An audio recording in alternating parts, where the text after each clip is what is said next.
প্ৰতিযোগিতা সম্বন্ধে মই প্ৰথমতে এইদৰে ক'ব বিচাৰিছোঁ। আমাৰ দক্ষিণ কামৰূপ মহাবিদ্যালয় নামনি অসমৰ এখন অনন্য কলেজ আৰু আমি অতি আনন্দিত। আমাৰ কলেজৰ সৰস্বতী পূজাৰ যিটো আলোড়ন, যিটো পৰিৱেশ সঁচাই নান্দনিক।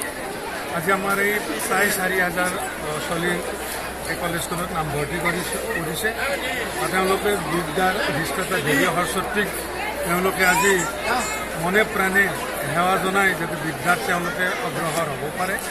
তাৰ কাৰণে আজি এখন ইয়াতে তীৰ্থক্ষেত্ৰত পৰিণত হৈছে। আমি দক্ষিণ কামৰূপৰ শিক্ষক শিক্ষয়িত্ৰী ছাত্ৰ ছাত্ৰী অনা শিক্ষকসকল আটাইয়ে নিজকে উজাৰি এটা পৰিৱেশ ৰচনা কৰিছে। আমি যিবিলাক ছাত্ৰ ছাত্ৰী বা নিমন্ত্ৰিত অতিথি তেওঁলোকক যে আমি আতিথ্য দিব পাৰোঁ, সেইটো আমাৰ মুখ্য উদ্দেশ্য। আৰু আমাৰ দক্ষিণ কামৰূপ মহাবিদ্যালয় সৰস্বতী পূজাৰ লেখীয়াকৈ আমি আন মহাবিদ্যালয়তকৈ যদি আমি অলপ আদৰ্শ এটা গঢ়িব পাৰোঁ তাৰে বিচাৰোঁ। আৰু মই কামনা কৰোঁ সৰস্বতী পূজাৰ যিটো মহত্ব তাৎপৰ্য আছে, তথাপি আমাৰ ছাত্ৰ ছাত্ৰীসকলৰ কণ্ঠে সৰস্বতী যাতে বাস কৰে তাৰে কামনাৰে মই আজিৰ এই মোৰ মন্তব্য প্ৰকাশ কৰোঁ।